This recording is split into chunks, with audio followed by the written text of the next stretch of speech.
नमस्कार, मैं हूं संजय शर्मा। आप देख रहे हैं 4 PM न्यूज नेटवर्क। संडे का दिन है, आप बेसब्री से इंतजार कर रहे होंगे राजीव नारायण जी की ज्योतिष की प्यारी प्यारी बातों का। हर बार की तरह मैं कह दूं कि मेरा ज्योतिष में यकीन है, इसलिए मैं ये प्रोग्राम करता हूं। आपका यकीन हो देखिए, ना यकीन हो बिल्कुल मत देखिए, मेरा यकीन है इसलिए मैं करता हूं। राजीव जी पेशे से इंजीनियर हैं। काफी भविष्यवाणियां गलत हुई हैं, काफी सही हुई हैं। एक शेयर मार्केट के लिए उन्होंने 5-6 महीने पहले भविष्यवाणी की थी कि शेयर मार्केट में सुनामी आने वाली है, बहुत जबरदस्त नुकसान होगा। मेरे यूट्यूब चैनल पर पड़ी हुई आप देख सकते हैं, और जो उन्होंने कहा था लगभग वही हुआ।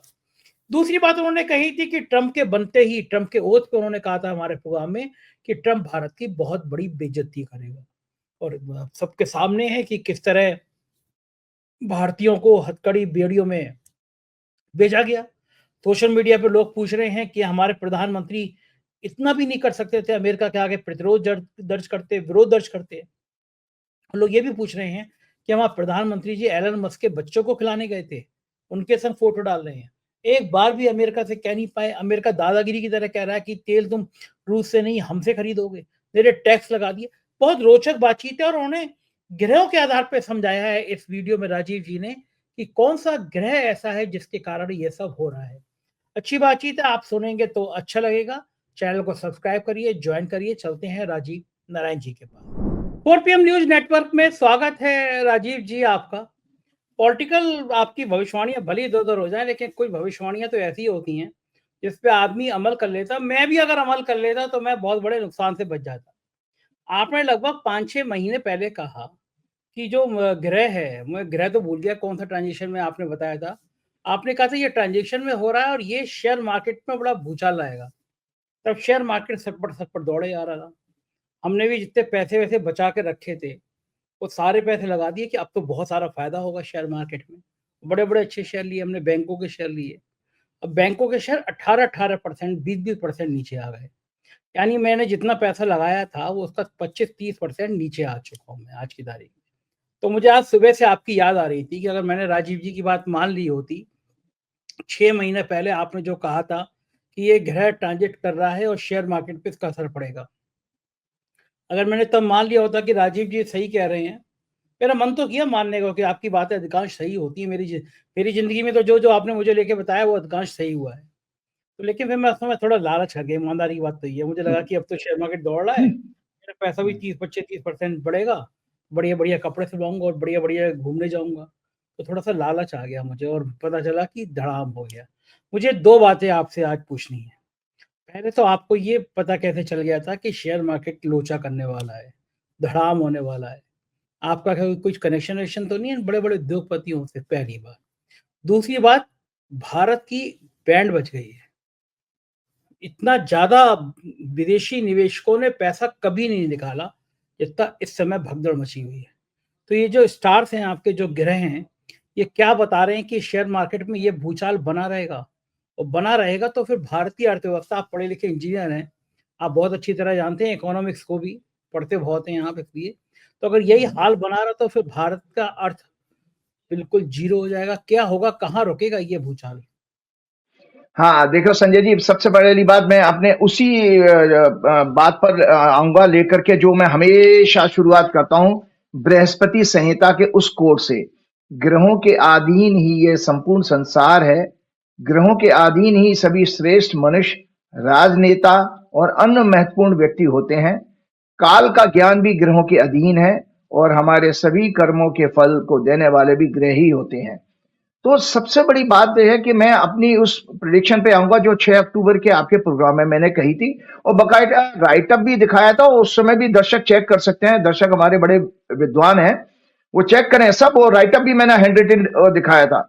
और मुझे ताज्जुब ये होता है संजय जी कि जो करोड़ों रुपए का पैकेज लेकर के बैठे बड़ी बड़ी कंपनियों के और म्यूचुअल फंड के बड़े बड़े फाइनेंशियल एनालिस्ट होते थे, जो बेचारे मिडिल क्लास और पब्लिक को मतलब बहका रहे थे और भड़का रहे थे इन्वेस्टमेंट करने के लिए, वो आज सारा मैदान छोड़ के भाग गए।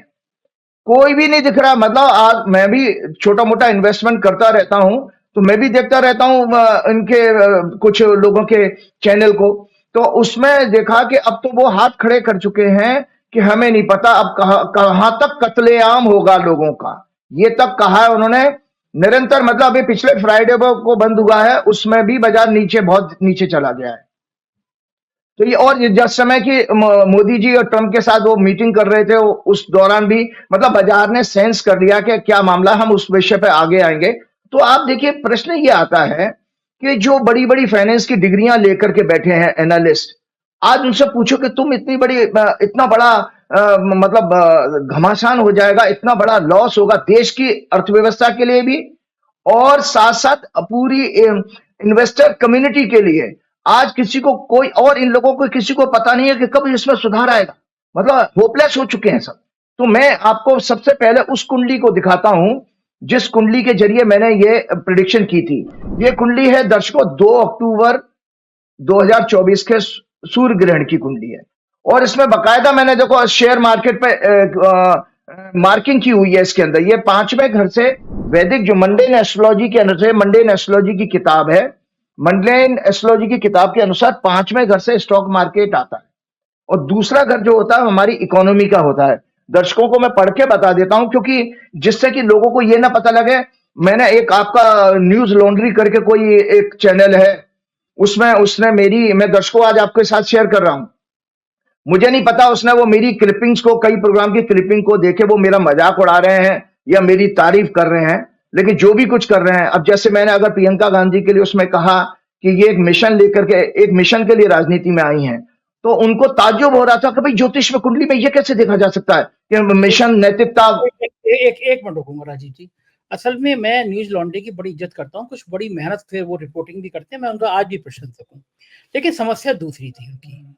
और दिल्ली में बैठे हैं, बड़ा नाम है, दिल्ली के कुछ मीडिया हाउस को गुमान होता है कि वो दिल्ली में बैठे हैं, उनको गलतफहमी है कि वो ही चलाते हैं। तो उनको लगता है कि छोटे से जिले से उठ के एक पत्रकार आया, लखनऊ में बैठा है, 1.25 साल से वो नंबर 1 है कंटिन्यू। उसके सब्सक्राइबर न्यूज लॉन्ड्री 20 लाख पे और हम 70 लाख पे। तो उनके अंदर कहीं ना कहीं, शायद मुझे लगा, मैंने साइकोलॉजिकल पढ़ने की कोशिश की, समस्या क्या है इनको। तो लगा कि इनके ये बेचारे 20 लाख पे उठे हैं और हम 70 लाख पे, तो फिर दूसरे पत्रकारों की मजाक उड़ाते हैं। दूसरा, आप न्यूज लॉन्ड्री के यूट्यूब के वीडियो पे जाएंगे तो मैंने देखा, जब उन्होंने हम लोगों के ऊपर प्रभाव बनाया, मैंने देखा तो उनके व्यू, किसी भी वीडियो के व्यू आ रहे थे 2000, 4000, 6000। फिर उन्होंने मेरा मेरा फोटो लगाया 4 PM लिख का, और कुछ कहानियां लिखी केजरीवाल के इंटरव्यू को लेके, वो वीडियो चला गया 3 लाख। तो जैसे ही 3 लाख गया तो उन्होंने मेरा फोटो हटा दिया, फिर थंबनेल चेंज कर दिया। ये नैतिकता है पर मीडिया हाउस की, कि पहले माल बेचो अपना मेरा फोटो लगा के, और जब 3 लाख पहुंच जाएगा, माल बिक गया तो मेरा फोटो हटा दो, फिर केवल 4 PM लिख दो। फिर जब उनको पहली बार लग गया कि अरे यार, हमारे वीडियो तो चलते थे 5000, 10,000, 4 PM का नाम लेकर, संजय शर्मा का नाम लेकर, ये वीडियो चला गया 3 लाख, तो एक और वीडियो बना दो। तो उन्होंने फिर एक और वीडियो बना दिया, वो भी चल गया। तो मुझसे मेरे मित्र ने कहा कि यार, तुम कितने तकदीर वाले हो कि देश में लोग तुम्हारे नाम से अपनी दुकान चला लेते हैं, तुम्हारा फोटो लगा के 4 PM लिख के दुकान चले जाते। तो मैंने भगवान को धन्यवाद दिया कि ऐसे लोग और पैदा हों, या मेरे को इतनी कृपा बनाए रखो कि मेरा नाम और मेरा फोटो लगा के इस तरह न्यूज लॉन्ड्री टाइप के चैनल और मेरा बखान करते रहे, मजाक उड़ाते रहे, क्योंकि उनका चल नहीं पा रहा। अब देखिए, दर्शक हैं ये दर्शक कोई ऐसा नहीं है कि आप कोई कहानी बता दोगे, आप हम दिन भर ढोल पीटते रहे कि हम ईमानदार, हम ईमानदार, हमने रिपोर्टिंग करी। दर्शक खुद जानता है कि कौन ईमानदार है, कौन सच्ची रिपोर्टिंग करता है, कौन किस पार्टी से अलाइन है। हम तो कांग्रेस की भी बैंड बजाई, हमने समाजवादी पार्टी की बनाई, हमने केजरीवाल की बजाई, सबके गवाह हैं। कुछ चैनल कुछ पार्टियों के खिलाफ एक शब्द नहीं बोलते। हमारे यूट्यूब पे आप एक पार्टी नहीं दिखा सकते जिस पार्टी के खिलाफ हमने बातें ना की हों। तो ये आपने जिक्र किया न्यूज लॉन्ड्री का, तो मुझे बात याद आई। तो उन बेचारों की ये कुंठा है कि उनके वीडियो चलते नहीं है। हमारा नाम लेके अगर उनका माल बिकता है तो बिक जान दीजिए राजीव, ये भी भगवान की उनकी कृपा है। बिल्कुल। सॉरी, तो मैं, आप हाँ, तो मैं इसलिए बता रहा हूं, और कभी कभी मैं देखता हूं कि कुछ वीडियो पर किस जगह पर यूट्यूब पर कोई मार्केटिंग कर रहा था कि सिर्फ 2 घंटे में ज्योतिष सीखिए। तो मुझे हंसी आती है। मैंने 20 साल लगाए। मैंने अपने जिंदगी के वो 20 साल, जब मेरे बच्चे छोटे थे, मेरी बच्चियां पढ़ने जाती थी, और मैंने वीकेंड में फरीदाबाद से दिल्ली पढ़ने के लिए जाता था। सैटरडे संडे क्लासेस होती थी। मैं एक सेकंड और रुकूंगा, सॉरी। मैं दर्शकों को यह भी बता देना चाहता हूं कि झोला छाप नहीं है राजीव जी, बेहद प्रतिष्ठित संस्थान से इंजीनियर हैं, फर्राटेदार अंग्रेजी बोलते हैं। देश के बड़े बड़े ब्यूरोक्रेट अब से नहीं, ना जाने कब से राजीव जी को जानते हैं। बड़े बड़े राजनेता राजीव जी को जानते हैं। देश के मुख्य चुनाव आयुक्त जो विदा हो रहे हैं, वो राजीव जी को जानते हैं, तमाम नौकरशाह जानते हैं। तो ऐसा नहीं है कि कोई बैठकर पत्रकारिता का ज्ञान दे रहा हो कि राजीव जी क्या है। राजीव जी ने इंजीनियरिंग खत्म करने के बाद इतने साल लगाए हैं अध्यात्म को समझने के लिए, ज्योतिष को समझने के लिए। दूसरी बात राजीव जी, मैं अपने दर्शकों को बता देता हूँ, मैं उन पोगापंथियों में भी नहीं हूँ जो, मैं तो अपने प्रोग्राम शुरू होने से कहता हूँ कि भाई मुझे ज्योतिष में यकीन है। मेरे को 2007 से जो बातें मेरी जन्मपत्री बताई है लगभग होती हैं, तो मैं मानता हूँ ज्योतिष को। तो मैं कहता हूँ भाई जिसको ज्योतिष में रुचि हो, फिर लोग कहते हैं ज्योतिष कुछ नहीं होता। सुप्रीम कोर्ट तक में मामला गया, सुप्रीम कोर्ट ने कहा कि ज्योतिष एक विधा है। देश के विश्वविद्यालयों में, ऐसा नहीं है कि भारतीय जनता पार्टी आ गई हो तब से ज्योतिष पढ़ाया जाने लगा हो, कांग्रेस के शासन काल से देश के विश्वविद्यालय में ज्योतिष एक शास्त्र हुआ है। खगोल शास्त्र से ग्रह नक्षत्र देखे गए हैं, ज्योतिष एक विधा है। तो दर्शकों में आज राजीव जी को 2 बार टोक चुका, अब नहीं टोकूंगा। राजीव जी अब करिए अपनी बात। हाँ, क्योंकि आपने जो कहा वास्तव में खगोल शास्त्र, जिसको अंग्रेजी में एस्ट्रोनॉमी कहते हैं, वो खगोल शास्त्र ज्योतिष का ही विषय है, क्योंकि जो कुंडली बनाई जाती है उसमें जो गणना की जाती है वो एस्ट्रोनॉमी का पार्ट है। तो मैं अपने विषय पे आता हूं, मैं दर्शकों को ये दिखाता हूं कि दर्शकों में पढ़ के बता रहा हूं, ये नहीं कि, और इन जब जो इसके सिग्निफिकेंस है, जिसको हिंदी में कारकत्व कहते हैं, कि एक कुंडली के भाव, जिसको घर कहते हैं आम भाषा में, उस घर के सिग्निफिकेंस क्या होते हैं और ग्रहों के सिग्निफिकेंस क्या है। मैंने आपके पिछले 2 प्रोग्राम में बीमारियां डिस्कस की थी, मतलब कब्ज की बीमारी और शुगर की बीमारी पिछले लास्ट 2 प्रोग्राम में की थी, और उसके मैंने कुंडली बकायदा बता करके दिखाया। तो मैं दर्शकों आपको बता देता हूं कि दूसरे घर में क्या देखा जाता है इसके अनुसार। जब हम मंडेन एस्ट्रोलॉजी की बात कर रहे हैं तो ध्यान से सुनिएगा। Financial condition of the nation, मैंने किसी देश की अर्थव्यवस्था, पैसे की हालत, revenues of the state, national exchequer and national wealth and purchasing power of the nation, economy of the nation, capacity to invest in stocks and bonds, national debt and currency, general gain और loss, financial transactions, banks and national treasury, resources of the nation, its capacity to raise funds and buy armaments in time of emergency, national trade or commerce, exports and imports, purchasing power of the people and their prosperity। तो ये मैं आपको पढ़ के बता रहा हूं कि ये दूसरे घर से देखा जाता है। अब भारत की कुंडली में भी आता हूं, और इसके साथ साथ आपको पता 5वें घर से क्या देखा जाता है। Children, birth rate, educational facilities in arts, all forms of national pleasure, enjoyment, entertainments, theater, cinema halls, community parks, actors and actresses, artistic activity of the nation, sports, public parks, speculation and stock exchange। तो ये 5वें घर से देखा जाता है। तो जो दर्शकों मैंने अभी ग्रहण की कुंडली दिखाई थी, अब देखिए उसमें पांचवें घर में पाप ग्रहों की धमा चौकड़ी है। मतलब जो ग्रहण पड़ा था वो 5वें घर में पड़ा था, जो मैंने पुस्तक से आपको बता दिया, पढ़ के सुना दिया। और इसमें आपको बताया दूसरे घर में मंगल है, तो दूसरा घर भी अभी आपको बताया कि दूसरा घर फाइनेंस का होता है, और दूसरे घर में मंगल की चौथी दृष्टि होती है जो शेयर बाजार को देख रहा है। तो क्लियरली आप बताइए कि सीधा सीधा कनेक्शन आ रहा है, जो मैं 6 अक्टूबर को वार्निंग दे रहा था। और जो एफआईज ने संजय जी 27 सितंबर से जो माल बेचना शुरू किया है और अब तक रुके नहीं। हम तो पहले ये सोचते थे कि नए साल में आके उनके जोश आएगा, और मोदी जी ने इतने राज्य जो फर्जी तरीके से कैसे उन्होंने जीत लिए हैं चुनाव आयोग की मदद से, वो सब अपना डिबेट का क्वेश्चन अलग डिबेटेबल है। तो लेकिन उसके बावजूद भी बाजार में कोई उत्साह नहीं आया, विदेशी निवेशकों को कोई फर्क नहीं पड़ा। उनको पता है कि देश किस तरह से गर्त में जा रहा है और जाने वाला है, क्योंकि जब तक आप 80 करोड़ से ज्यादा लोगों को बेवकूफ बना के 5 किलो अनाज पर भ्रमित करते रहोगे, और प्रोपेगेंडा, जो मैंने लास्ट प्रोग्राम में आपके फेक न्यूज का बताया कि कैसे प्रोपेगेंडा कैंपेन के जरिए आप देश में गुडी गुडी तस्वीर दिखा रहे हो, और सबसे ज्यादा दुर्गति होती है मिडिल क्लास की। देखो गरीब तो गरीब है ही, लेकिन संजय जी मान के चले सबसे ज्यादा दुर्गति मिडिल क्लास की होती है।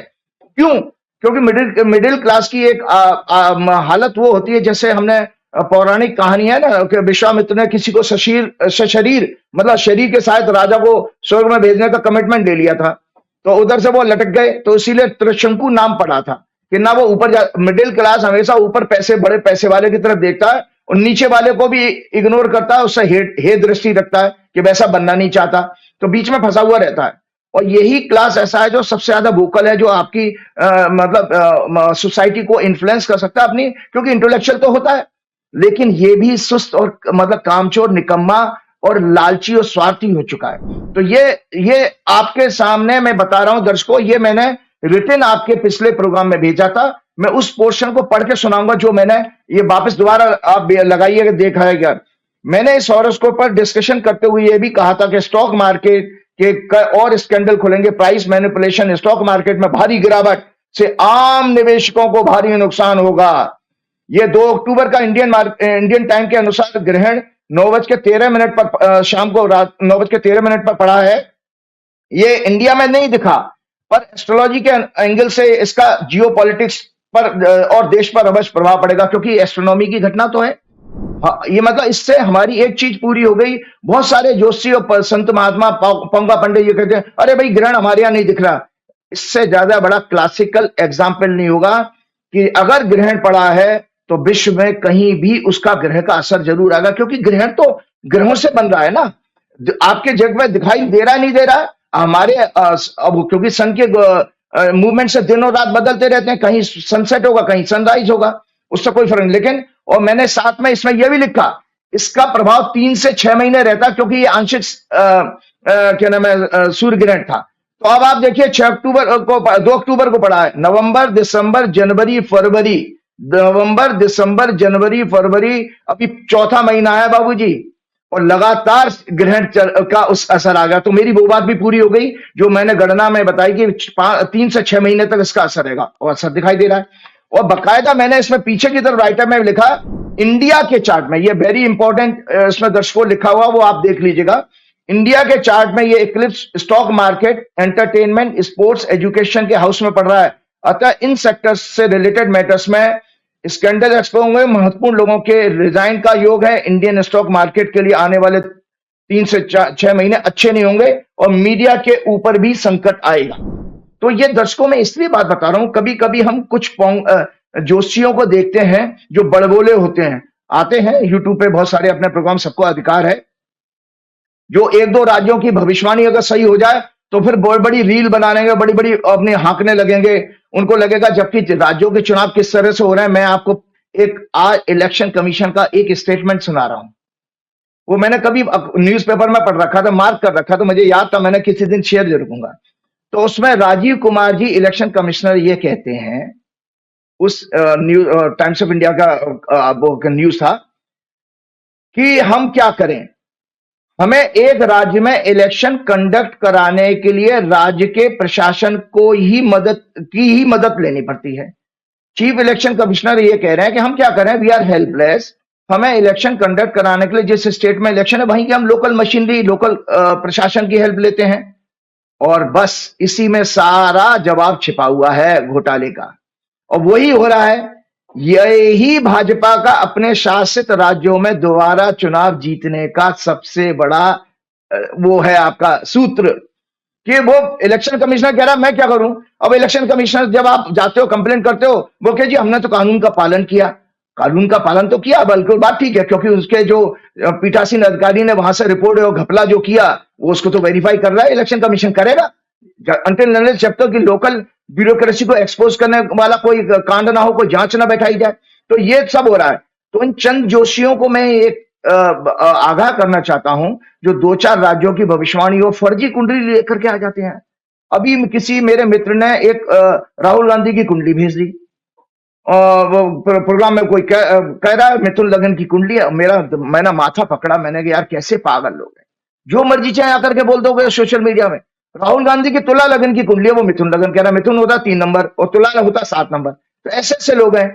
कोई योगी आदित्यनाथ की गलत कुंडली लेके आ जाए, कह देगा जी प्रधानमंत्री बनेंगे। और बाबा का तो मैंने पहले ही आपके प्रोग्राम में कहा कि भारत की कुंडली अलाउ करती नहीं है इंडिया के चार्ट में कि किसी जो है संत महात्मा, ये भारत की कुंडली है। और भारत के लिए आने वाला समय बहुत खतरनाक है, जो मेरा आज सब्जेक्ट में इसी क्वेश्चन से रिलेटेड है। मैं आपको बताने वाला हूं कितना खतरनाक समय आ रहा है। तो मैंने कहा कि ये जो ज्योतिषी हैं इनसे मैं पूछना चाहता हूं कि ये संत महात्मा ज्वलंत विषयों पर, ज्वलंत विषय क्या है? अर्थव्यवस्था, लॉ एंड ऑर्डर, शिक्षा, रोजगार, महामारी, महंगाई, देश की विदेश नीति, देश की साख आदि ऐसे विषयों पर क्यों नहीं बोल पाते हैं? आपकी ज्योतिष जहां पे बंद हो जाती है। आप राज्यों की भविष्यवाणी करने जानते हो, आप व्यक्ति की कुंडली उल्टी सीधी बने, इसका मतलब आप ज्योतिषी नहीं हो।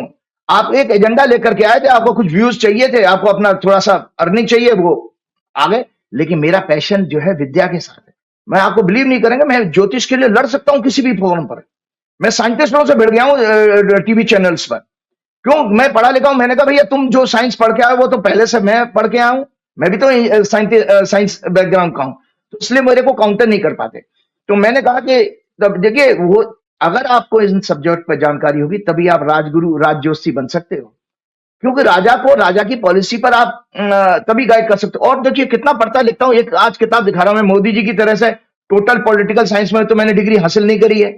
ये देखिए, ये राजनीति शास्त्र के मूल सिद्धांत, ये 1900 कितनी किताब की खस्ता हालत हो चुकी है, 1994 की बुक है ये। क्योंकि मेरे परिवार में कई प्रोफेसर हैं, बल्कि डिग्री कॉलेज के प्रोफेसर भी हुए जो पॉलिटिकल साइंस के सब्जेक्ट से संबंध रखते थे। तो मुझे पढ़ने का बहुत शौक है। तो मैं आज आपको बताना चाह रहा हूं कि इन ज्योतिषियों को ये जानना चाहिए। इसलिए मैं कह रहा हूं कि समाज इससे, देखिए समाज को कहीं से तो ज्ञान आएगा।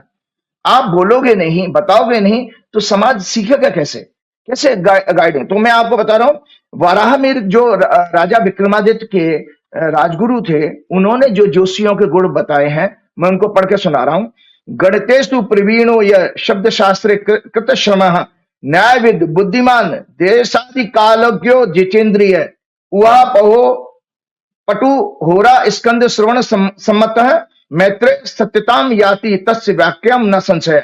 मतलब बारामेर ऋषि कहते हैं उसके पास मैथमेटिकल एबिलिटी होनी चाहिए किसी ज्योतिष की गणना में, डिलीजेंट हो, लैंग्विस्टिक हो, मतलब उसको कई भाषाओं का ज्ञान हो, न्यायविद हो, जुडिशियल बैलेंस करना जानता हो, so that he can synthesize conflicting indication of planetary witnesses and yet reach a sound judgment.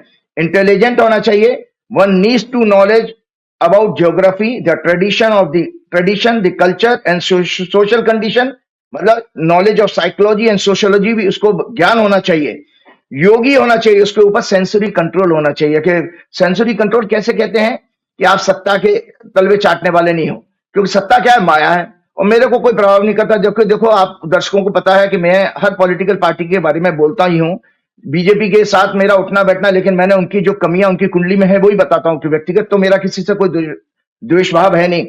तो और the ability to look at an event from many angles, इसको आर्ट ऑफ इंटरप्रिटेशन कहते हैं। मतलब एक चीज को समझाना है मुझे, आज मुझे अर्थव्यवस्था के ऊपर समझाना है, तो मैं देखिए इतना 20 मिनट क्यों लगाए हैं, क्योंकि मुझे सब्जेक्ट को पूरे लोगों को समझाना है कि देखिए कि, और फियरलेस स्पीच होना चाहिए। वो भगवान ने हनुमान जी की भक्ति की वजह से मुझे दिया कि मुझे जो कहना है, क्योंकि जो सत्य है वो मुझे बोलना आता है, और प्योरिटी होना चाहिए, स्पिरिचुअल पर्सन होना चाहिए। तो प्योरिटी ऑफ हार्ट है मेरे अंदर बिल्कुल, क्योंकि मेरे को विद्या से प्यार है, अपनी प्रतिष्ठा से प्यार नहीं है।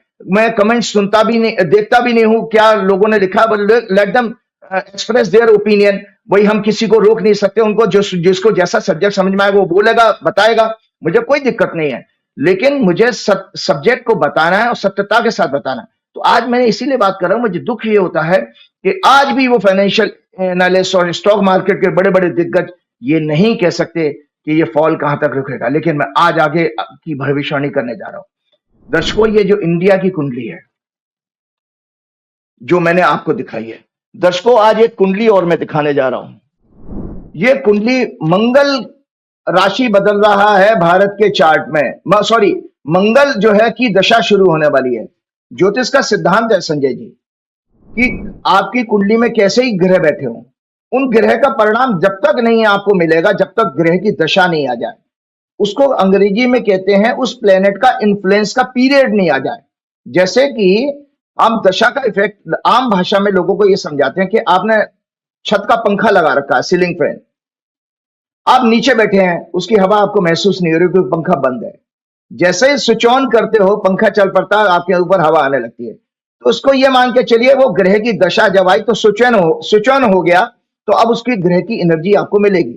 तो भारतवर्ष की कुंडली में आज आपको बताऊं, ट्रांजिट में भी मंगल जिस जगह पर है, जो मैंने अभी कुंडली दिखाई थी आपको, मंगल उसी जगह पर वापस आ गया है। जन्म की कुंडली में मंगल उसी समय गोचर में चल रहा है। संकेत बता रहा हूं, मंगल इस समय गोचर में, दर्शक चेक कर सकते हैं, मिथुन राशि में है और भारत की कुंडली में भी जन्म का मंगल मिथुन राशि में है। इसका अर्थ क्या हुआ? मिथुन का मंगल, और मिथुन में सबसे कम अष्टक बिंदु है, 23 बिंदु है केवल, यहां पर सबसे कम बिंदु है भारत की कुंडली में, अष्टक वर्ग के बिंदु हैं, जिससे हम प्रिडिक्शन मतलब फलादेश की मतलब ग्रेविटी बता सकते हैं। तो संजय जी, जो मिथुन के मंगल ने तांडव कोहराम अभी मचा रखा है शेयर बाजार में, 6 सितंबर 2025 को, दर्शक डेट नोट याद करके ना, 6 सितंबर 2025 को इस मंगल का 7 बरस का पीरियड शुरू होने जा रहा है। और मैंने आपके पिछले 2 प्रोग्राम में कहा था कि चंद्रमा की 10 साल की दशा 2015 से शुरू हुई थी, 2025 के 5 सितंबर 2025 तक रहेगी। और इस चंद्रमा की दशा में जो भी कुछ हमने देखा, मोदी जी का उदय हुआ, अरविंद केजरीवाल आए, 2015 के बाद के सीक्वेंस को देखते चले जाइए, और भावनात्मक मुद्दे हावी हो गए, जिसमें रियल मुद्दे पीछे चले गए। आप कुछ भी देश में चल रहा हो, कुछ भी अर्थव्यवस्था हो, बेरोजगारी हो, महंगाई हो, एक जरा सा कोई झुंझुना पकड़ा दीजिए, दर्शक मतलब ऑडियंस मतलब पब्लिक हो, उसी को बजाने लगती है कि मोदी जी ने अगर 12 लाख की इनकम टैक्स की मतलब बेनिफिट दे दिया, मतलब नो टैक्स का, तो दर्शक जनता उसी में खुश हो गई, वोट दे दिया उसने। किसी को 2100 रुपए महिला को अनाउंस कर दिए महिलाओं के लिए, उसी में हो गए। तो आपने भावनात्मक, या आपने हिंदू मुसलमान करा दिया, बटोगे कटोगे करा दिया, या आपने यूसीसी बिल का, जो भी मुद्दे आए तो भावनात्मक आए। और मैं बार बार बता रहा हूं, मंगल जो है लॉजिक और रीजनिंग का सिग्निफिकेटर होता है, और 5वें घर से लॉजिक और रीजनिंग भी देखी जाती है। दर्शकों, आने वाला समय जो है, जो हालात अभी बन रहे हैं देश में, आर्थिक इमरजेंसी बनने के हालात पैदा हो जाएंगे, फाइनेंशियल इमरजेंसी, जिसका संकेत दर्शक आज सुन लें। कल के एक न्यूज में मैंने देखा था, बंबई में कोई कोऑपरेटिव बैंक के, आरबीआई ने उसको कोऑपरेटिव बैंक को फर्दर इन्वेस्टमेंट करने के लिए बंद कर दिया है, और उसको ऊपर लोग विड्रॉल भी नहीं कर सकते, एफडी नहीं तोड़वा सकते, इस तरह की, इसी तरह की हालत इस समय देश के बड़े बड़े बैंकों की हो चुकी है। उसका कारण ये है, उसका कारण सबसे बड़ा ये है कि भारत में अभी देखिए, भारतीय शेयर मार्केट का मार्केट कैपिटलाइजेशन $4 ट्रिलियन से नीचे चला गया है, जो पिछले 14 महीने का लोएस्ट लेवल है। भारतीय रुपया लगातार गिर रहा है। अभी नए गवर्नर ने $13 बिलियन बाजार में बेचे हैं। अभी रुपए को संभालने के, जब 89 पर पहुंच गया था ना डॉलर, रुपया 89 रुपीस का के बराबर $1 हो गया था, उस समय आरबीआई के गवर्नर ने $13 बिलियन बाजार में बेचे रुपए को, तब 70 पैसे चढ़ा है रुपए को बचाने के लिए। लेकिन उसका नुकसान क्या हुआ? उसका नुकसान ये हुआ, रुपए को बचाने के लिए, जिससे मार्केट में लिक्विडिटी प्रॉब्लम और बढ़ गई, बैंकों के पास पैसा खत्म होता जा रहा है। एफआईज ने सबसे ज्यादा बैंकिंग सेक्टर में बिकवाली की है। आप कह रहे हैं ना बैंक वगैरह में आपने लगा रखे, सबसे ज्यादा बैंकिंग सेक्टर में बिकवाली करी है। हालात यह है कि सरकार, आरबीआई के सभी प्रयास रिलायबल नहीं है और बेअसर साबित हो रहे हैं।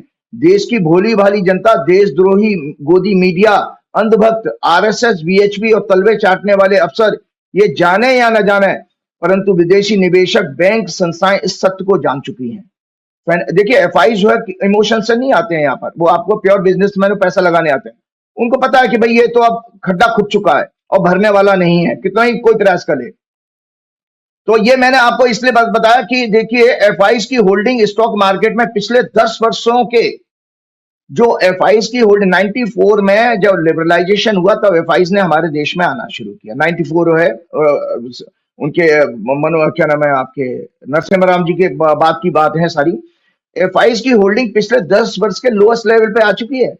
लगभग आप सोचिए, अभी तक इस जनवरी मतलब इस साल में 2025 में 1,70,000 करोड़ से ज्यादा पैसा निकाल चुके हैं ये। तो ये देखिए, ये कहां से जा रहा है, सिस्टम में पैसा आज नहीं है। तो इसलिए अब आने वाले टाइम में आपको दिक्कतें ऐसी आएंगी कि आपकी योजनाएं सारी रुक जाएंगी।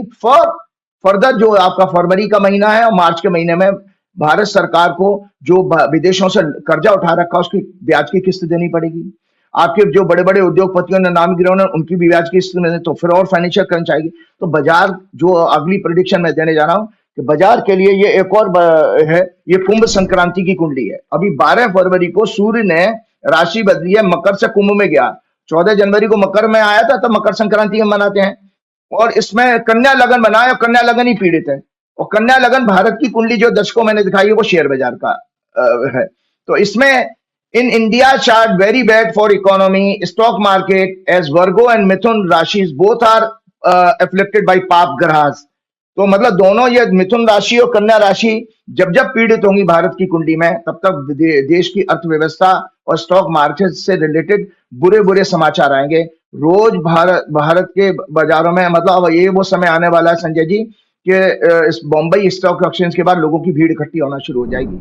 लोग इस तरह से प्रदर्शन करने लगेंगे क्योंकि अब कोई उम्मीद दिख नहीं रही है। कोई माई का लाल इस समय प्रेडिक्ट नहीं कर सकता, क्योंकि भारत सरकार धीरे धीरे हालत हाथ पैर छोड़ देगी इस समय, क्यों बुरा हाल है। और सबसे बड़ी बात यह है, देखिए कि जो मोदी जी हमारे अभी यात्रा करके आए। हाँ, एक और चीज मैं जानकारी बता दूं, फिर उसके बाद मैं इस प्रश्न, जैसे कहानी हमारी 26 मई 2014 को लिखी गई थी। ये दर्शकों मैंने पिछले प्रोग्राम में भी कहा था कि 26 मई 2014 को लगभग 6 बजे मोदी जी ने जिस लगन में शपथ ली थी, मैंने दर्शकों आपके प्रोग्राम में ही कहा था कि मोदी जी का शासनकाल आपदा साबित होगा।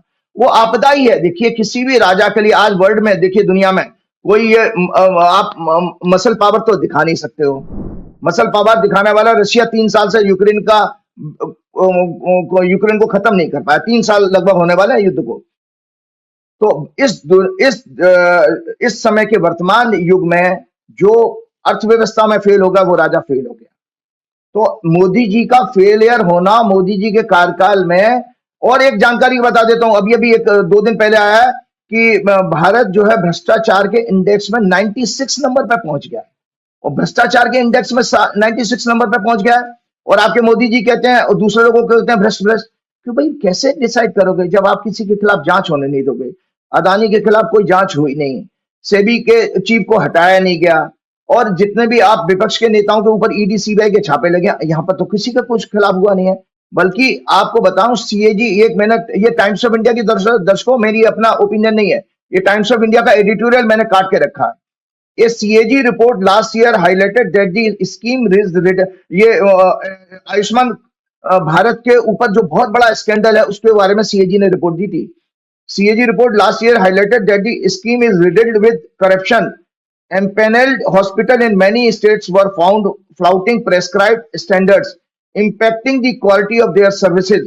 Most important, there are not enough empaneled entities to meet the needs of our population. For instance, a state like Bihar has just 1.8 empaneled hospitals per lakh population.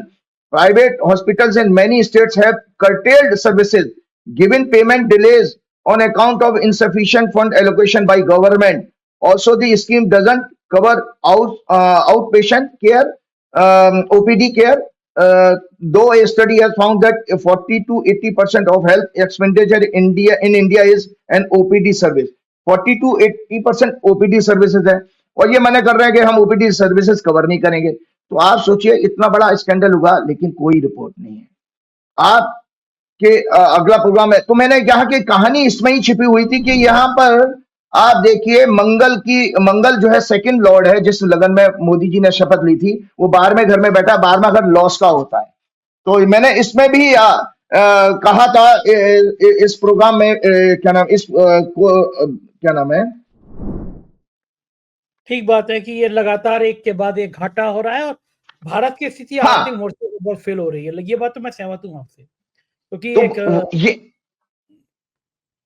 तो ये मैंने इसलिए बताया कि देखिए, मूल वहां था कि वो जो मोदी जी का शासन था, उसी समय स्टोरी लिखी गई थी कि इस व्यक्ति के शासनकाल में अर्थव्यवस्था केवल प्रोपेगेंडा चला हुआ था। मैंने कहा कि भाई ये तीसरा बीजेपी का जो कुंडली मैंने दिखाई कि बीजेपी की कुंडली एक बहुत अच्छी इसमें स्ट्रेंथ है कि प्रोपेगेंडा में ये मास्टर्स हैं। दुनिया की सबसे बेहतरीन पार्टी है जो फेक न्यूज और प्रोपेगेंडा में मतलब हाई स्टैंडर्ड रखती है। तो उसी का नतीजा था कि उन्होंने हर उस भावनात्मक मुद्दे को आगे करके देश की असली तस्वीर को छिपाया है। बिल्कुल ठीक बात है राजीव जी। एक और विषय था जो आपने पहले कहा था, और वो बिल्कुल सही हुआ। आपने कहा था कि ट्रंप भारत के लिए बहुत खतरनाक साबित होंगे। मोदी जी का अपमान होगा, देश का अपमान होगा। और मुझे बड़ा दुख हुआ जब मैंने देखा कि एक तो हमारे प्रधानमंत्री को शपथ ग्रहण में बुलाया नहीं, दूसरा कि आप हमने देखा कि भारतीयों को आज़ादी के बाद से कभी ऐसा नहीं हुआ कि किसी भारतीय को बेइज्जत करने की हिम्मत दुनिया में किसी को हो। इंदिरा गांधी ने धमकी दे दी थी, 7वां उन्होंने अमेरिका ने कहा 7वां बेड़ा भेज रहे हैं। उन्होंने कहा तुम 7वां भेजो, 8वां भेजो, 9वां भेजो, हम निपट लेंगे। हमें जो करना है हम वो करेंगे। और अमेरिका झुक गया था। मनमोहन सिंह ने हमारी एक राजदूत को वहां पे अरेस्ट किया था, घरेलू नौकरानी को पूरे पैसे ना देने में। उन्होंने यहाँ पे एक आदमी कह दिया था कि हम तुम्हारे राजदूत एम्बेसी का हम लोग अरेस्ट करा देंगे। तो सारे हटा दी थी सिक्योरिटी 24 घंटे के अंदर। वो सब गए थे, डर गए, बोले हम अपने यहाँ कानून के हिसाब से इन पे मुकदमा चलाएंगे। झुक गया था अमेरिका एक धमकी के आगे। और हमारे साहब, हाँ, आर्मी का जहाज उतरता है वहां पे, पैरों में बेड़ी, हाथों में हथकड़ी लगा के भारतीय वापस भेजे जा रहे हैं। ये छोटे छोटे देश है, उन्होंने मना कर दिया जहाज उतरने से, अपना जहाज बेचा कि हमारे नागरिक है, हम ले आएंगे। और तिहाड़ जेल से रिटर्न सुधीर चौधरी कह रहे हैं कि भाई इनलीगल गए थे तो ऐसी तो आएंगे, इन्हें शर्म नहीं आती। ये गोदी मीडिया के पालतू लोग ऐसा लिख रहे हैं। आज ट्रंप ने लिख दिया कि ग्रेट प्राइम मिनिस्टर, और इतने लोहा लोहान हो रहे हैं जितने गोदी मीडिया के ये एंकर नहीं आए, डांस कर रहे हैं। देखो ट्रंप ने प्राइम मिनिस्टर को क्या लिख दिया। उधर ट्रंप ने टैरिफ को लेकर जो बवाल मचाया, जिस तरह धमकी दी, उससे तो शेयर मार्केट आपने बता ही दिया किस तरह धड़ाम हो गया, दिखाई दे रहा है। लेकिन मुझे बड़ा दुख हुआ कि प्रधानमंत्री को एक बार लाल आंखें करके कह देना चाहिए था कि भाई तुमने हमारे भारतीय वापस भेजे, हम नहीं आएंगे तुम्हारे देश। लेकिन प्रधानमंत्री इतने उतावले थे, पहुंच गए, एलन मस्क के बच्चों को खिला रहे हैं, उनके फोटो डाल रहे हैं, एलन मस्क के बच्चों को खिला रहे हैं। लोग सोशल मीडिया पूछ रहे हैं कि हमारे प्राइम मिनिस्टर क्या वहां बच्चे खिलाने गए थे? किसी गोदी मीडिया के पत्रकार के बच्चे बुला लेते, उनको ही खिला लेते। एलन मस्क के बच्चों को खिला रहे। ये जो देश इस तरह अपमानित करके हमारे भारतीयों को भेज रहा, उस देश में जाकर उस देश के प्रधानमंत्री का दोस्त है अगर कोई उद्योगपति, उसके बच्चों को हमारा प्राइम मिनिस्टर खिलाए, फोटो डाले, कितना शर्म होता है ना, कितनी शर्म की बात आती है। तो आपने जो कहा था कि ट्रंप के आने से भारत का अपमान होगा, प्रधानमंत्री का अपमान होगा, लगभग वो बात पूरी तरह सच साबित हुई। क्या ये योग आगे भी चलेगा? जी, ट्रंप और जी आगे भी बिल्कुल, क्योंकि आपके स्टूडियो में आपके लोगों के पास मेरी पिछली कुंडली है, मैं इसमें कुंडली नहीं दिखा रहा हूं, जो ट्रंप की ओथ की कुंडली, भारत की जो कुंडली मैंने दिखाई है, उन दोनों कुंडली को फिर से दिखाइएगा, आप लोगों के पास है। मैंने कहा था कि भारत की कुंडली का ये 12वां घर है, 12वां घर होता है अपमान का, ह्यूमिलेशन का। तो जो मोदी जी की अभी जो मतलब इसी वीकेंड में जो आपकी जो यात्रा हुई है अमेरिका की, एक बेहद फ्लॉप और बेहद अपमानजनक हुई है। कि आपने बिल्कुल ठीक बात कहा कि मोदी जी से जब वो प्रश्न पूछा गया प्रेस कॉन्फ्रेंस में इलीगल इमिग्रेशन का, तो मोदी जी बड़े चौड़े होकर ऐसे बात कर रहे थे जैसे वो ट्रंप के सरकार के प्रवक्ता हैं। वो कहे हाँ भाई जी, ये तो बात गलत है कि जो लोग इलीगल डॉक्यूमेंट्स में आए हैं तो उसको ह्यूमन ट्रैफिकिंग कह रहे थे कि भाई ये तो बहुत कानूनी है। और मैंने तो इनको कहा है यूएस सरकार को कि भाई अगर हमारे आदमी है तो मैं उसको लेने के लिए तैयार हूं। लेकिन वहां मोदी जी एक बार भी, और वहां किसी पत्रकार ने यह भी नहीं कहा कि भाई आप ठीक है, आपके लोग हैं, इलीगल आए हैं, आप वापस ले लेंगे। लेकिन उनके साथ जो ट्रीटमेंट किया गया कि उनको हथकड़ी डाल के, उस पर आपने डोनाल्ड ट्रंप को क्यों नहीं कहा कि भाई अगले बार मत करिएगा।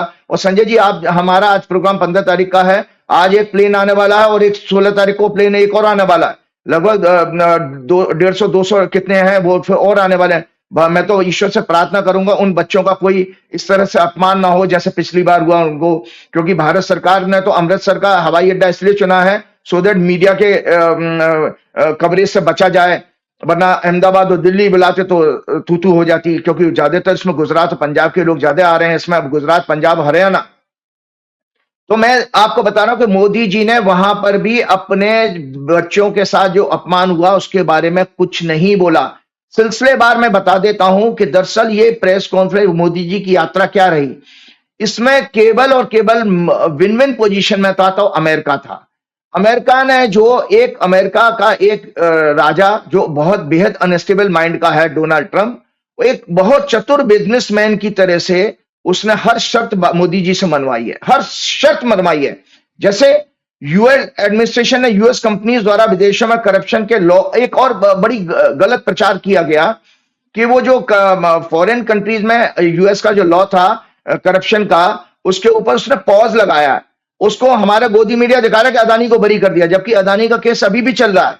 कोर्ट का आदेश है, कोर्ट का अरेस्ट वारंट है, उसके बारे में कुछ भी ना मोदी जी ने कहा ना ट्रंप ने, डोनाल्ड ट्रंप ने भी उसके ऊपर कोई जवाब नहीं दिया है। तो उसको पॉज किया है दर्शकों, उसको मतलब खत्म नहीं किया। दूसरा, उन्होंने ये भी कहा था कि पिछले वाले जो भी अगर इसके मसले हैं उसको हम रिव्यू करेंगे, मतलब वो पेंडिंग है, जैसे हमारा कोर्ट में मैटर नहीं रिजर्व हो जाता जजमेंट के लिए इस कंडीशन में, लेकिन उनको बरी नहीं किया है ना खत्म किया गया है। तो मैं आपको बता रहा हूं कि अब उसकी वजह से इतनी छोटी सी कंसेशन लेने के लिए मोदी जी गए थे कि मोदी जी ने सिर्फ देखिए बार्गेन क्या किया, एक व्यक्ति को बचाने के लिए मोदी जी ने देश 144 करोड़ लोगों का कितना बड़ा अपमान कराया, देश के प्रधानमंत्री पद का भी कराया और लोगों का भी कराया। तो वो कैसे कराया, हाँ, क्या क्या कमिटमेंट मोदी जी लेकर आप करेंगे। देखिए मोदी जी से अडानी केस के बारे में पत्रकारों द्वारा, हाँ, ये military sales with commitment of 500 billion trade by 2030, और एलन मस्क ने जिस F-35 जहाज को कबाड़ कह दिया था, मोदी जी उस कबाड़ को खरीदने का, एलन मस्क के ट्वीट है, दर्शक निकाल सकते हैं, उसको कबाड़ को खरीदने का, क्योंकि उसके बारे में एलन मस्क ने कहा कि ये फ्लाई करने से ज्यादा most of the time repair के लिए खड़ा रहता है वर्कशॉप में, तो वो उस कबाड़ को मोदी जी खरीदने जा रहे हैं आपके पैसे से, टैक्स के पैसे से।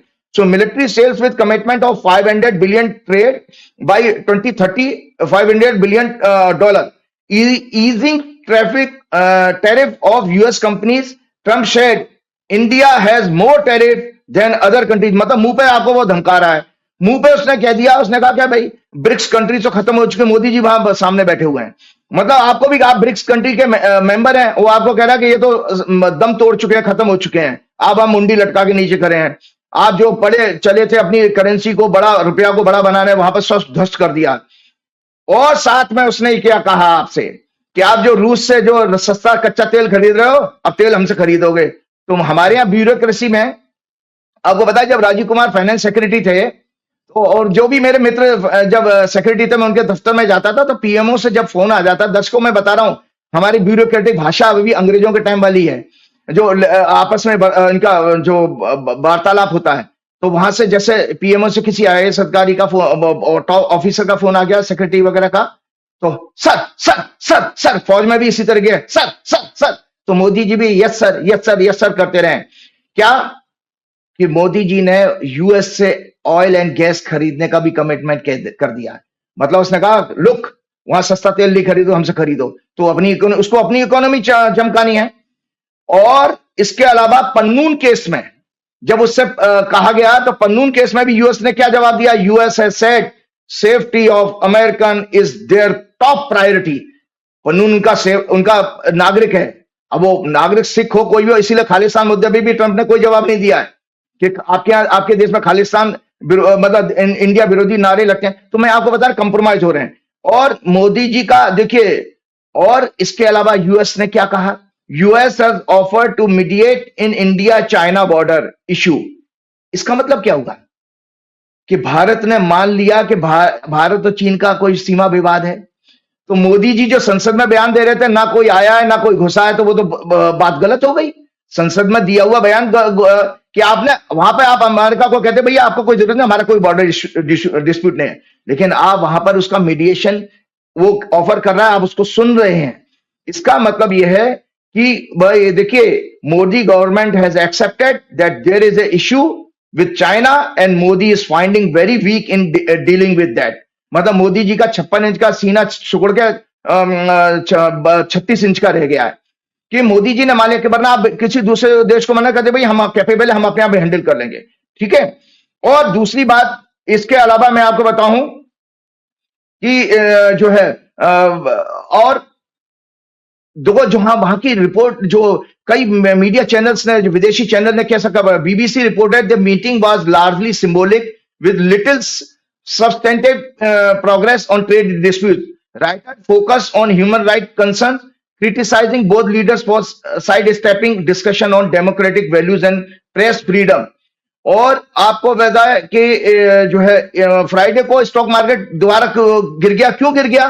कि मोदी जी से देखो एक और चीज किया है उन्होंने कि CNN reported that Trump's tariff could hit developing countries particularly hard, specially India. उदाहरण के लिए 2022 में US average tariff rate on imports from India was 3%, मतलब यूएस जो 3% टैरिफ चार्ज करता था, और भारत जो है अमेरिकन इंपोर्ट्स को 9.5% चार्ज करता है। तो 6.5 का गैप है। तो हमने कहा लुक इसको बराबर करो। तो इसका मतलब है हमारा लगभग कोई मोटा मोटा कोई इकोनॉमिस्ट को सुना 3 लाख करोड़ रुपए और हमारी ट्रेजरी से जाएगा, क्योंकि वो जो टैक्स हमको मिल रहा था वो हमारा कम हो जाएगा। तो आप पता है मोदी जी ने हमेशा, इसीलिए अब आप देखिए मोदी जी से जब वो प्रश्न अदानी वाला पूछा गया तो मोदी जी कितने गुस्से में आ गए। मोदी जी ने तुरंत कहा कि भाई ये देखिए व्यक्तिगत विषय था और ये फलाना ठिकाना, जो उनकी बॉडी लैंग्वेज, मतलब किसी ने एक प्रोग्राम में सुन रहा था तो उसमें कहा कि कोई बॉडी लैंग्वेज एक्सपर्ट इसको अच्छे ढंग से एक्सप्लेन कर सका। तो मैं उस सज्जन को कहना चाहता हूं, इसका मोदी जी का हाथ इस तरह करके कहने का मतलब, क्या बकवास की बात करता है, देशी भाषा में करें, बंद करें अपनी दुकान। तो ये इसका आशय ये था। मोदी वॉज वेरी अनकंफर्टेबल, क्योंकि मोदी जी ने जो जवाब दिया था वो उसका जवाब ही नहीं था। जैसे कि मान लीजिए आप परीक्षा में जाइए और आपको कोई गणित का कोई क्वेश्चन आ जाए और गणित का वो क्वेश्चन आपको आता नहीं है, तो आप उसमें लिख के आ जाए गाय हमारी माता है, इसके अलावा हमें कुछ नहीं आता है। तो वो वहां पर आप गाय के ऊपर निबंध लिख के आ गए। तो मोदी जी ने वहां पर कह रहे हैं वसुदेव कुटुंबकम, जबकि जवाब ये था कि भाई क्या आपने अदानी के केस के बारे में डोनाल्ड ट्रंप से कोई बात की? तो वो मोदी जी वसुदेव कुटुंबकम का वो बात कर रहे हैं, वो फिलोसफिकल स्टेटमेंट है, वो अब बताइए उसमें भी कॉन्ट्रडिक्शन है संजय जी। दर्शक जान ले, इसकी पूरी संस्कृत का वर्ड है वसुधा इव कुटुंबकम। वसुधा इव को मिला, वसुदेव बन गया, संधि जब हुई, इव कुटुंबकम मतलब पूरी, वसुधा कहते हैं पृथ्वी को, इव माना ही, वसुधा पृथ्वी ही पूरा परिवार है। तो अब आप बताइए, मोदी जी कहते हैं कि भाई हमारी फिलॉसफी तो ये, फिर आप ये हमारे इलीगल हो या लीगल हो, उनको काय को भेज रहे हो हमारे को? इसका मतलब मोदी जी जो कह रहे थे, फिर तो रखो अपने देश में भाई। आप कौन के भैया, हमारी संस्कृति ये कहती है कि वसुधा पूरी एक परिवार है, तो परिवार का एक हिस्सा आदमी यहाँ रहे या वहां रहे, लीगल रहे या लीगल इलीगल है, रखो उनको। तो आप नहीं कह पाए। तो आप जो कह रहे हो वो उस पर चरितार्थ नहीं कर रहे हो, उसको तो मतलब आपको पता ही नहीं है, उसको नॉलेज ही नहीं है। आपको स्पीच लिख के दे दी जाती है, बक देते हो। क्यों? वैसे भी देखिए मुझे एक हैरानी होती है संजय जी, जल्दी जल्दी वो, उसके बाद हम अपना लास्ट क्वेश्चन जो लेंगे टॉपिक, कि मोदी जी की जब जब डिग्री का केस आता है तो एएसजी तुषार मेहता क्यों फाइट करने चले जाए, डिबेट करने चले जाते हैं। गुजरात यूनिवर्सिटी का आया तब भी तुषार मेहता, मतलब एक सॉलिसिटर जनरल इतना हल्का आदमी हो गया कि डिग्री जैसे छोटे केस को से बचाने के लिए वो भाग जाता है। तो गुजरात यूनिवर्सिटी के केस में भी अभी कुछ लास्ट वीक में मैं पढ़ रहा था कि दिल्ली यूनिवर्सिटी में भी केस आ गया था, तो वो दिल्ली यूनिवर्सिटी के केस को भी वो लड़ने के लिए गया। क्योंकि इसमें खतरा क्या है आपको पता है कि देखिए, अगर जिस दिन देखो ये केस जो है पता लग गया, तो उसी दिन आप मान के चलिए कि मोदी जी को जेल होने के साथ साथ आपके जो, अगर इसके सत्य पता लगे तो पॉलिटिक्स खत्म हो जाएगी। क्योंकि आपने देश के लोगों के साथ सत्य छुपाया, एफिडेविट गलत दिए हैं जगह जगह पर, इसके कारण ये सीरियसनेस है। तब सॉलिसिटर जनरल को जाना क्या नाम है, इसके लिए भागना पड़ता, क्योंकि ये फोर्जरी का केस 420 केस बनता है, और उसमें सभी जगह संवैधानिक संस्थाओं को, मतलब ईसीआई से लेकर सभी जगह उनको देना पड़ा। मैं आने वाले टाइम में इसके बाद अगला प्रश्न लेता हूं। मैं एक देश के विपक्ष के लोगों के साथ कहता हूं, पहले अगले प्रोग्राम में डिटेल में बात करूंगा। ना तो आम आदमी पार्टी खत्म होने जा रही है, ना इंडिया अलायंस खत्म होने जा रहा है, ना कांग्रेस खत्म होने जा रही है। देखिए कि जब आर्य सारे संस्थाओं पर किसी सत्ता का कब्जा हो गया है तो हताशा होना स्वाभाविक है। प्लस जनता भी सत्य को नहीं जानना चाहती है, तो उसमें जिम्मेदारी वैसे राजनीतिक नेताओं की होती है कि उस सत्य को जनता तक पहुंचाना चाहिए। और एक बहुत चौंकाने वाला बात और बताता हूं कि जो मंगल का मैंने ये बताया, मंगल जो है, मंगल और शनि कन्या राशि को देखेंगे, क्योंकि उस समय शनि मीन राशि में होगा। जब मंगल राशि बदल रहा है भारत की कुंडली में, मतलब सॉरी, जब मंगल की दशा शुरू हो रही है उस समय कन्या राशि पीड़ित हो रही है। कन्या राशि हमारे, जो मैंने किताब दिखाई थी मंडे एस्ट्रोलॉजी की, उसमें संतान का भाव होता है 5वां घर। आपको जानकारी के लिए बताते हो, एक बहुत बड़ी समस्या आ रही है पूरे दक्षिण भारत में, इस चीज से जूझ रहे हैं वो, कि आपके चंद्रबाबू नायडू ने भी कहा कि ज्यादा बच्चे पैदा करो। विश्व के जापान से लेकर कई देश परेशान है, चाइना में परेशान है कि लोग अब बच्चे पैदा करने के लिए प्रमोशन और वो जो है अलग अलग तरीके से स्कीम्स दे रहे हैं। भारत की कुंडली में आपकी मतलब चाइल्ड ग्रोथ रेट कम हो जाएगी, जनसंख्या वृद्धि कम होगी, क्योंकि ये बच्चे के घर पर लोग अब शादी करना बंद कर देंगे। जब देखिए आज के समाज में आज का युवा जो है फाइनेंशियली स्टेबल होना चाहता, तब वो मेरे पास तो सैकड़ों केस आते रहते हैं कि 32-32 साल के लोग हो गए, शादियां नहीं हो रही हैं, ना लड़की मिल रही ना लड़के मिल रहे हैं, क्योंकि बच्चे तैयार ही नहीं हो रहे हैं, उससे ज्यादा लिविंग इन रिलेशनशिप में रहते हो। तो आने वाले टाइम में इन 7 वर्ष में मंगल की दशा में चाइल्ड ग्रोथ रेट भारत की कम होने वाली है।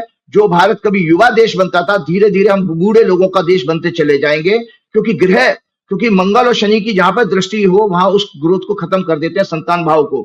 और इसके अलावा मैंने एक चीज और बताई थी कि अब ऐसे केसेस में जो राजनीतिक लोगों का ये एक संदेश है, आने वाला समय देश के लिए अत्यंत दुखद समाचार संकटों का संकेत दे रहा है।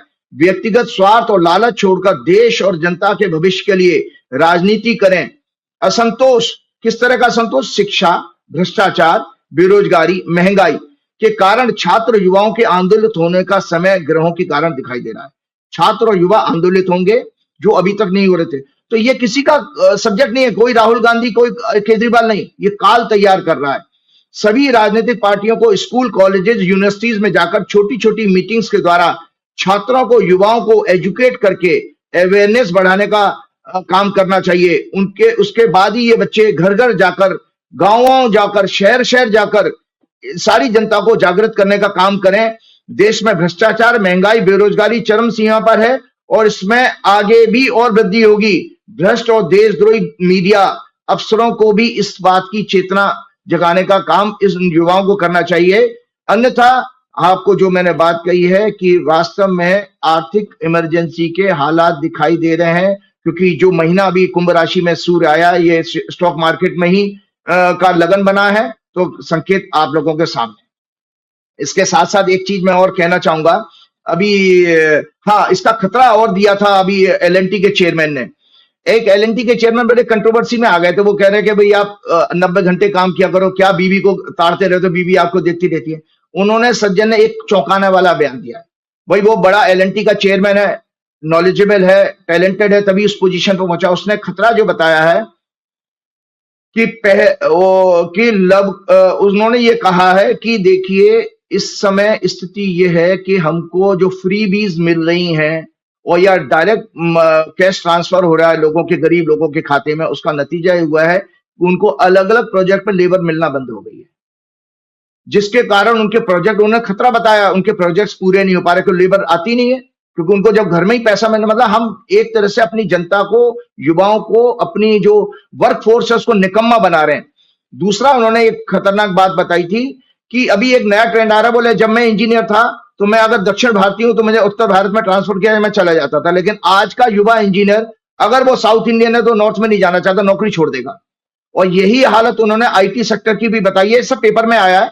उन्होंने आईटी सेक्टर में भी कहा कि अगर कंपनियां कहती हैं कि ऑफिस में आओ, तो वो वर्क फ्रॉम होम की उनको ऐसी लत लग गई है कि वो वर्क फ्रॉम होम के बजाय अगर आप ऑफिस में बुलाओगे तो वो नौकरी छोड़ देते हैं। तो इस तरह से वर्क फोर्स में डायरेक्ट प्रॉब्लम आना शुरू हो गई है। इसका कारण ये है, देखिए दर्शकों, ये एक कुंडली को ध्यान से समझिए। धर्म, अर्थ, काम, मोक्ष, 4 पुरुषार्थ वेदों में कहे गए। धर्म, अर्थ, काम, मोक्ष। तो आपको पता है काम कहते हैं डिजायर को। तो तीसरा घर, छठवां घर और 11वां भाव, ये काम त्रिकोण कहे जाते हैं। अगर ये पीड़ित हो तो आपका युवा, आपकी जनता निकम्मी होती चली जाएगी, जिसकी चिंता सुप्रीम कोर्ट ने भी की है कि ये फ्रीबीज पैरासाइट बना रही है, जो, क्योंकि इससे फिर क्या है, देश की प्रगति, देश की ग्रोथ एकदम खत्म हो जाएगी। चलते चलते मैं एक बात बच्चों के बारे में ये कहना चाहूंगा, क्योंकि परीक्षाएं चल रही हैं और परीक्षाओं को में बच्चे अपना अच्छा फोकस करें, क्या उनको करना चाहिए सो दैट उनके अच्छे नंबर आए। मैं जल्दी से उनको पॉइंट्स बता देता हूं। According to mental health professionals, flawed education system and rising pressure of exam and employment are the main cause of student suicide. Parents remedy क्या है? Parents should not pressurize the child, rather they should support them in the subject of their interest. They should always motivate them. In today's time, rather parents need counseling. Parents को ज्यादा जरूरत है counselling की, क्योंकि अपने सारे सपने उनके ऊपर थोप देते हैं। Don't discourage the child through the judgment pressure by maintaining grandma's rules. Grandma का rule क्या हुआ था early and healthy eating, enough sleep of 8 hours, sports, daily, light exercise, walking in park, avoiding alcohol, aerated drinks, high intake of sugar, chocolate, ice cream, junk food. One can manage daily pressure. Parents should constantly monitor thought of child. They should listen them patiently. In this way, their emotional and negative thoughts can be channelized. While in pressure, children should detoxify them with 20 times deep breathing through stomach. जो मैं हमेशा कहता हूं कि पेट से गहरी सांस 20 बार लीजिए, एकदम आपका माइंड कंट्रोल होना शुरू हो जाए. Drinking a glass of water and at least 1 kilometre walk. During exam they should avoid electronic gadgets like mobile, TV and social media platform. They should always be in company of people who have positive mindset and creative attitude. They should practice meditation if they can. Meditation is an art of conditioning of mind. It control cortisol hormone, a negative hormone, and increase the level of adrenaline, जो positive hormone है. They should always plan their studies in short term and medium term perspective. Remember, 60% of one's success depend on efforts, 20% on strategies, and 20% on guidance. मंत्र है success का sincerity, decide and determination, time management and self confidence. Always remember, there is no shortcuts to success. Meditation and other holistic guidance remove mental suffering, increase blissful state, develop and strengthening psychic senses, increasing spiritual energy and hormonal health, and remove fear, phobia, lethargy, and other addictions. There are three most powerful emotions: fear, worry, and enthusiasm. A cause of fear is ignorance. So हमेशा एक famous quote याद रखिएगा, nothing is to be feared, it has to be understood through chintan. The moment we start finding the facts और truth and the cause of fear, it gets removed. One should lift one. भगवान ने गीता के इस अध्याय में कहा, हे अर्जुन, अपने मनुष्य को अपने ही प्रयासों से ऊपर उठाना चाहिए, और आपके ही प्रयास आपको नीचे लेके जाते हैं, क्योंकि आप ही अपने, चैप्टर 6 में कहा है, श्लोक नंबर 5 और 6 में, कि आप ही अपने सबसे बड़े शत्रु हैं और आप ही अपने सबसे बड़े मित्र हैं. एक छोटी सी केस स्टडी देके प्रोग्राम समाप्त करता हूं. देखिए, अक्सर जो है आप लोग कहते हो, आप लोग का मतलब आप भी ये शामिल हैं कि देखो, मैं साइंस का स्टूडेंट, हमने इस विषय भी चर्चा की थी कि जो अगर जुड़वा बच्चे होते हैं उनकी कुंडलियां तो सब एक ही होंगी, फिर वो अलग अलग लाइन में कैसे चले जाते हैं. एक कई सारे मेरे पास केसेस ऐसे आए कि लड़का लड़की है जुड़वा, लड़की आर्ट्स पढ़ रही है और लड़का साइंस पढ़ रहा है. इस मिस्ट्री को कौन रिजोल्व कर पाएगा? कोई नहीं कर पाएगा, एक एस्ट्रोलॉजर कर सकता है. तो मेरा इंजीनियरिंग कॉलेज का दर्शकों, अब वो उसने, मेरे फ्रेंड ने भी कहा था, राजीव मैं भी सुनूंगा. मेरा इंजीनियरिंग कॉलेज का क्लासमेट, उसके ट्विंस हैं, 2005 में पैदा हुए 2 लड़के हैं. उसका मेरे पास लास्ट ईयर प्रोग्राम है, क्योंकि बच्चों की शिक्षा से संबंधित टॉपिक था, इसलिए ले रहा हूं. उसका लास्ट 10-15 दिन से फोन आ रहा था कि राजीव, मेरे बेटे ने, छोटे वाले बेटे ने पढ़ने से मना कर दिया, बोले मैं कॉलेज नहीं जाऊंगा. अब वो परेशान है अमेरिका में, दोनों बच्चे अमेरिका में पैदा हुए हैं. तो दर्शकों, मैं आज कुंडली दिखा रहा हूं. ये है, देखो दर्शकों, बड़े वाले की कुंडली. मैंने नाम हटा दिए हैं. बड़ा वाला बच्चा पैदा होता है 2 जुलाई 2005 को, शनिवार का दिन है, 11:13:20 पे, बाल्टीमोर, मैरीलैंड, यूएसए. 11:13:20. और छोटा वाला पैदा होता है, यह है छोटे वाले की, छोटा वाले का समय है 11:15:50. मतलब कितना है? 2 मिनट 30 सेकंड, 2.5 मिनट का फर्क है दोनों के जन्म में. और एक बच्चा आराम से मेडिकल पढ़ रहा है, मतलब बायोलॉजी पढ़ रहा है, स्पोर्ट्स खेल रहा है, दूसरे ने कॉलेज जाने से मना कर दिया. तो जब मेरे पास समस्या आई, मुझे गाइड करना है, तो देखो दोस्तों, इससे ज्यादा बढ़िया काउंसलिंग क्या हो सकती है किसी मतलब ये मेरे लिए, तो इसलिए मेरा पैशन है ज्योतिष, मैं पहले ही बता चुका हूं. तो मैंने जब कुंडली देखी कि दोनों की कुंडली है, तो जवाब मुझे कहां मिला? दर्शकों, ये देखिए, ये है बड़े वाले की डिविजनल चार्ट, षष्ठीयांश. बच्चे देख लें, इसमें चंद्रमा की स्थिति देखिए, 9वें घर में चला गया चंद्रमा. और इस कुंडली में ये देखिए, मीन लगन की कुंडली है. 5वां घर शिक्षा का होता है, 5वें घर का स्वामी 9वें घर में गया, मतलब एक भाग्यस्थान से दूसरे भाग्यस्थान में.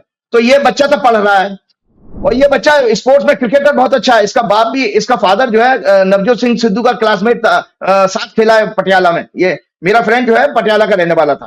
और ये देखिए छोटे वाले बच्चे की कुंडली दिखा रहा हूं, ये देखो दर्शकों, इस कुंडली में ये सस्यांश D60 चार्ट होता है, जो आपके ग्रह की डिग्री के 1/60वें हिस्से से 1/60th से डिवीजन से बनता है। इस कुंडली में जवाब मुझे मिल गया। इसमें उसका चंद्रमा 8वें घर में चला गया छोटे बच्चे का। ये देखो छोटे बच्चे की कुंडली है, अलग नहीं। 2.5 मिनट में हाँ 2.5 भाई, क्योंकि ऐसा ना, जब फ्रैक्शन करेंगे 60 से डिवाइड करोगे तो भाई साहब बहुत छोटा छोटा आ जाएगा। तो उससे जो कुंडली बनी उसमें जवाब मिल रहा है, देखो 2.5 मिनट। मतलब मैं कह रहा हूं ये मेडिकल साइंस के लिए भी जबरदस्त रिसर्च है, और ये मेरा तहलका मचा देगा जब ये मेरी फाइंडिंग लोगों तक पहुंचेगी। इसमें देखिए चंद्रमा जो है, इसमें 5वें घर से शिक्षा देखी जाती है। 5वें घर सिंह राशि आ रही है, और सूर्य जो है 12वें घर में चला गया। 12वें घर होता है लॉस का, इसीलिए बच्चे ने पढ़ाई का इंटरेस्ट खो दिया। और चंद्रमा उसका मन नहीं लग रहा है, 8वें घर में चला गया, पीड़ित हो गया। तो उस बच्चे का मन नहीं लग रहा पढ़ाई में, उसने कॉलेज जाने से मना कर दिया। 2005 का बर्थ है, तो सोच लीजिए बच्चे का जो है 20 साल का बच्चा हो गया। किसी बाबा का बच्चा 20 साल का, अब क्या करें? तो उसने मेरे से पूछा, तो मैंने उसको जानते हो क्या समझाया? ये बच्चे को इंजीनियरिंग सब्जेक्ट दिला बैठा था। मैंने उससे कहा दर्शकों कि इसको साइंस छोड़वा दो, ये साइंस नहीं चला पाएगा।